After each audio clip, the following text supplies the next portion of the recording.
안녕하세요, 여러분. 오늘은 아주 재미있으면서도 날카로운 메시지를 담고 있는 고전 시조 한 편을 같이 자세히 뜯어보려고 합니다. 작가는 알 수 없지만 그래서 더 우리의 이야기처럼 다가오는 사설 시조 두터비 파리를 물고입니다. 자, 본격적으로 작품을 보기 전에 한번 이런 사람 떠올려 볼까요?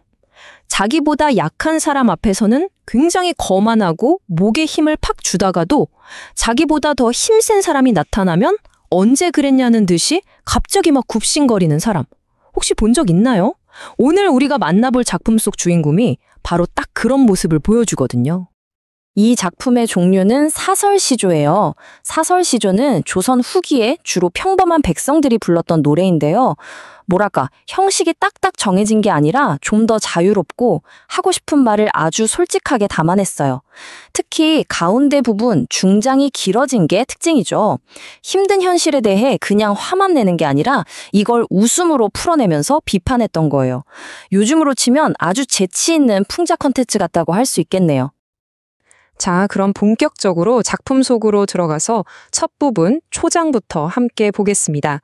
우리의 주인공, 두꺼비가 어떻게 등장하는지 한번 보시죠. 시는 이렇게 시작합니다. 두터비 파리를 물고 두엄무이 치달아 앉아. 여기서 두터비는 지금의 두꺼비고요. 두엄은 짐승의 똥오줌 같은 걸 모아둔 거름더미를 말해요. 그러니까 두꺼비 한 마리가 파리 한 마리를 입에 딱 물고 거름더미 위로 펄쩍 뛰어 올라가서 자리를 잡고 앉아있는 장면인 거죠.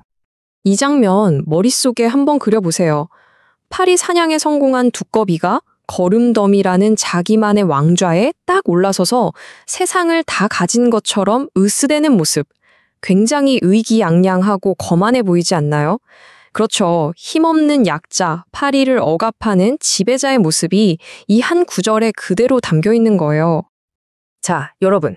이 부분이 이 시를 이해하는데 아주 핵심적인 부분입니다. 그냥 동물 이야기가 아니라는 거죠. 여기에 나오는 소재 하나하나가 다 상징적인 의미를 갖고 있어요. 먼저 두꺼비.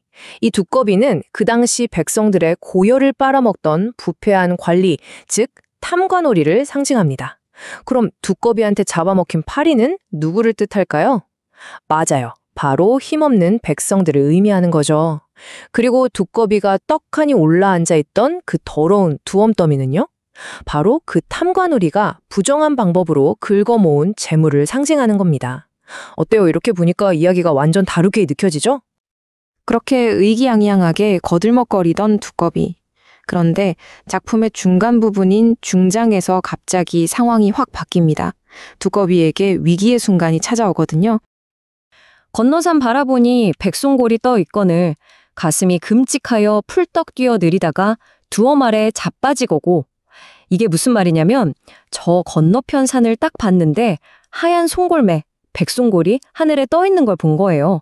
그걸 보자마자 두꺼비는 가슴이 금찍하여, 즉 섬찟해서 깜짝 놀라 풀떡 뛰어내리다가 그만 두엄더미 아래로 꽈당하고 자빠져 버렸다는 거죠. 여기서 백송골이라는 새로운 강자가 등장합니다. 여러분, 매는 두꺼비의 첨적이잖아요? 자기보다 훨씬 더 힘세고 무서운 존재가 나타나니까 아까까지만 해도 세상을 다 가졌던 두꺼비의 위세가 한순간에 와르르 무너져 내리는 겁니다.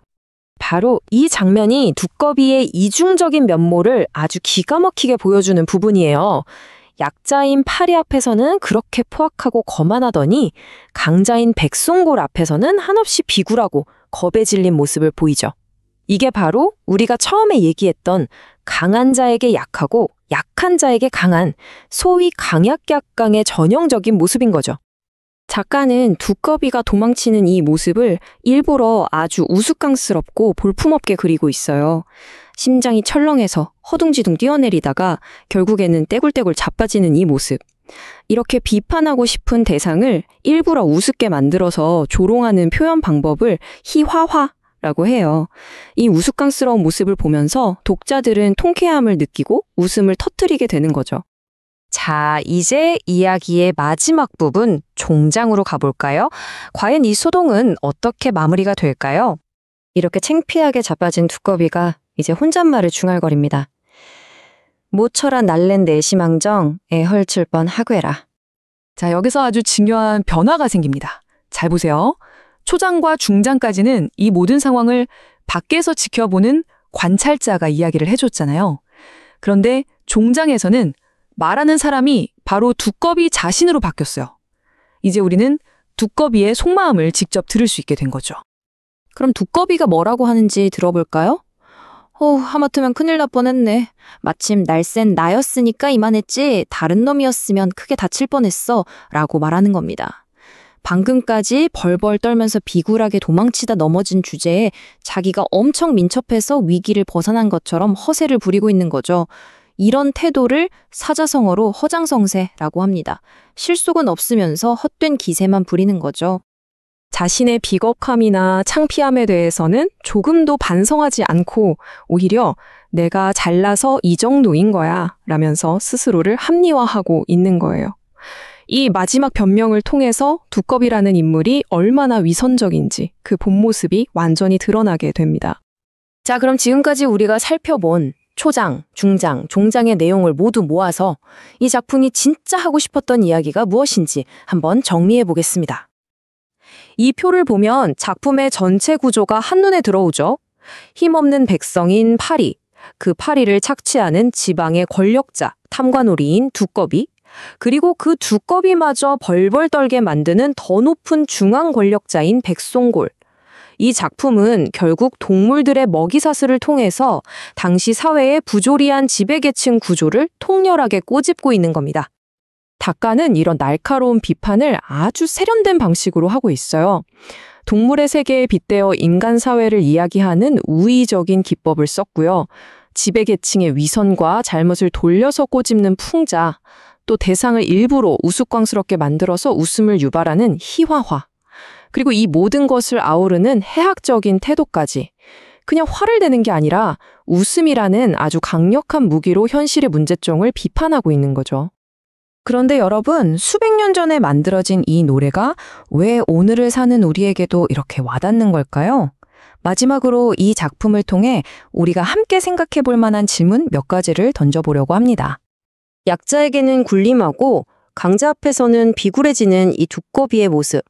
과연 조선시대에만 있었던 과거의 이야기일까요? 지금 우리가 살고 있는 이 사회, 학교나 직장, 우리가 속한 여러 공동체 속에는 혹시 다른 옷을 입고 다른 이름을 가진 두꺼비와 파리는 없을까요? 그리고 아마 우리 스스로에게 던져봐야 할 가장 중요한 질문일 겁니다. 나는 과연 어떤 상황에서 파리에 가까울까? 또 어떤 상황에서는 나도 모르게 이 두꺼비의 모습과 가까워지고 있지는 않을까? 이 시를 통해 한 번쯤 깊이 생각해 볼 만한 문제가 아닐까 싶습니다.